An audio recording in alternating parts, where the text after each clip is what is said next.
This episode of SpectreSoundStudios is brought to you by DistroKid.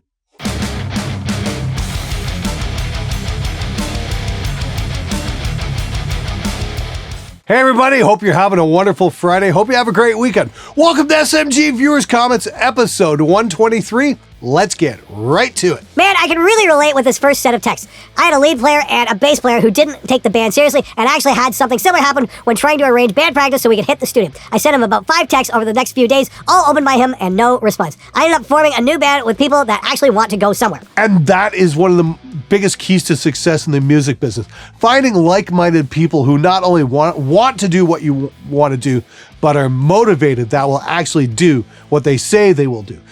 Look, everybody can want to be in a rock band, everybody can want to be a successful musician, but putting the work in and doing what's required to make that happen, those are two very different things and require dedication and perseverance on a level most people aren't prepared to deal with. So yeah, finding the right people is absolutely critical. Hope it goes well for you, man. Hey Glenn, what's your opinion about using a bass amp with an electric guitar, especially in the context of recording? Also, what's your favorite bass amp and what budget bass amp would you recommend for someone who wants to toy with an electric guitar connected to a bass amp? Thanks Glenn, love the show, cheers from Winnipeg. Oh, you're in Canada, fantastic. Actually, one of the greatest kept secrets is the Trainer YB1A.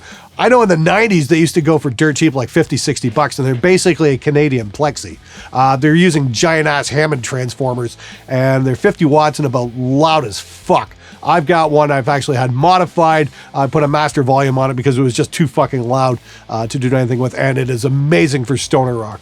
It is my first choice for stoner rock tones, actually. As far as, yeah, so you can do guitar into a bass amp, and I would definitely recommend digging up one of those old Trainers. They're fucking awesome. As for actual bass amps, I'm going to be taking a look at the new Dark Glass head. I just had one come in today. I need to unbox it and do a demo on it. So watch for that. That's going to be on the show very soon. I don't know if we're going to plug a guitar into it or not.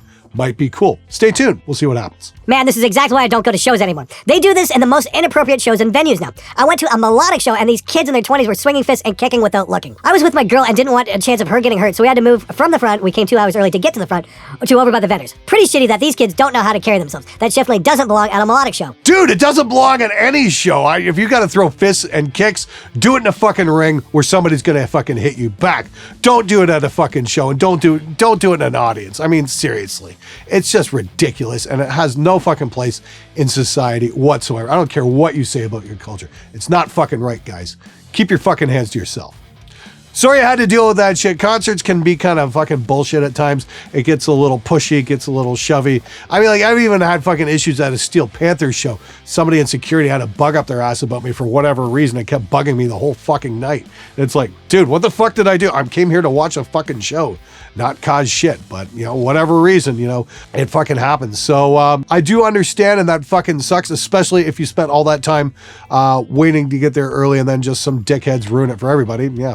I remember going to see Priest when Owens was playing with them at the State Theater in like 96 or 97.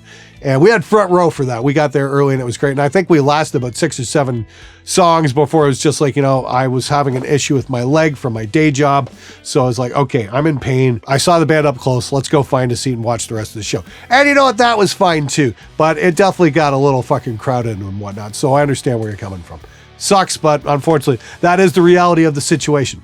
But still, throwing fists and kicks is not fucking cool, no matter what the show is. I don't really get not wanting to record live drums. I love it. I don't have the space for it myself, but the studio I work at has an amazing sounding room. It sucks when the drummer can't play to a click, but can throw out a Portnoy fill without thinking. Yeah, I've had situations like that too, where the drummer can't play to a click, but he can flip his sticks, you know, like Mr. Awesome. You know, it's like, you know, I always love throwing this at drummers. It's like, okay, you can play that fill. That's awesome. Let's see your rudiments.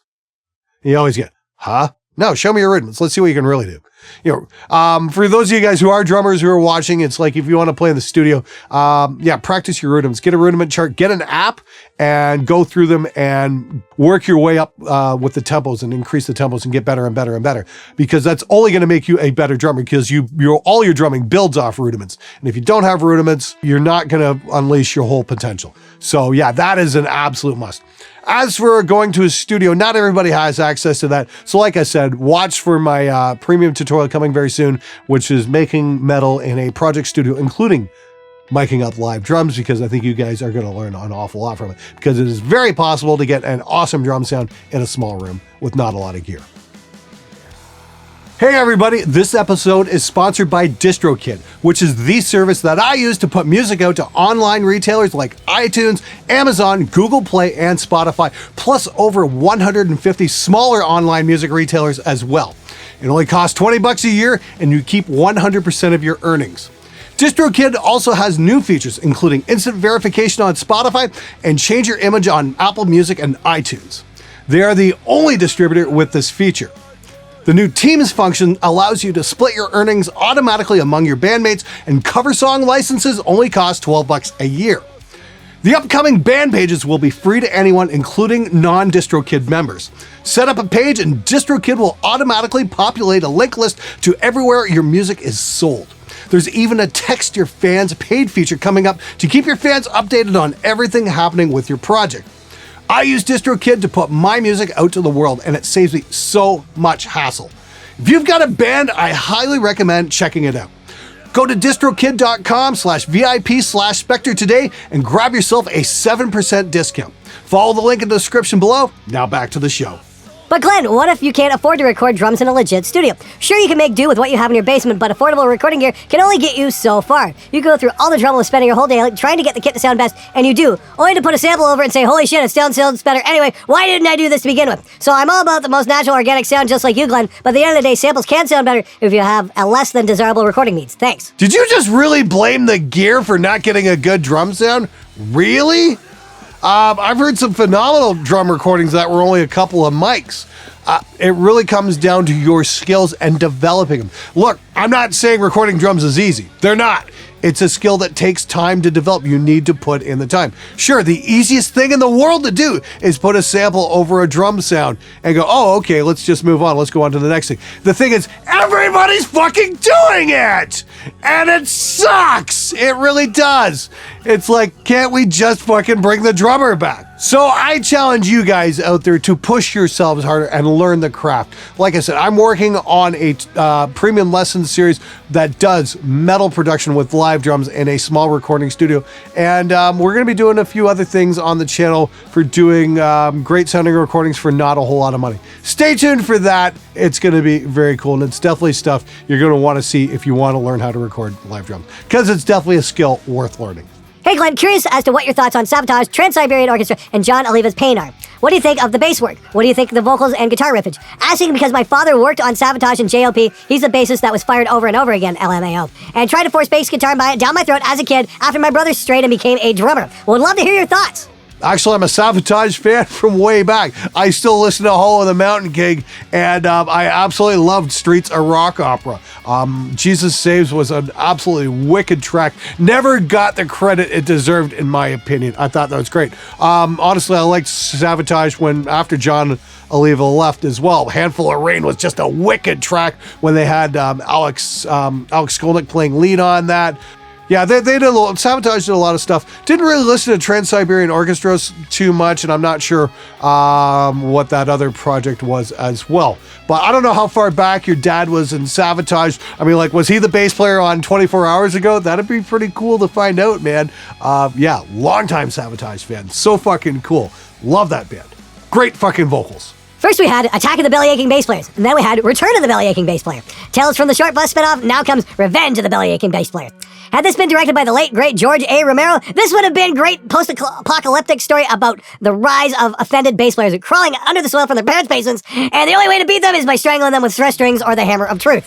Yeah, you're forgetting the most obvious thing, just get in your car and drive away. It's not like any of them are ever going to get licenses anytime soon. All this talk about bass players not wanting to change their strings, but rarely mentions of drummers too cheap to change their heads. I've been playing club gigs for years with local bands and whatnot, and I played on some kids in my time with a serious fear of smashing through the skins midway through our set. Yes, they're expensive, but come on, if your kick drum is 75% duct tape, you should change the fucking head. Oh, I completely agree. I mean, like, yeah, they are expensive. Hell, if you watch the Rush documentary, there's a clip of Neil Peart's band that he was in before Rush, and you can see where he had, kicked through the bass drum and actually had turned the head and was playing on what was left of the skin. You can actually see there were like 2 holes in it, and then he was, working on his third. So that, even back in the 60s, that was a problem. Drummers don't change their heads a lot.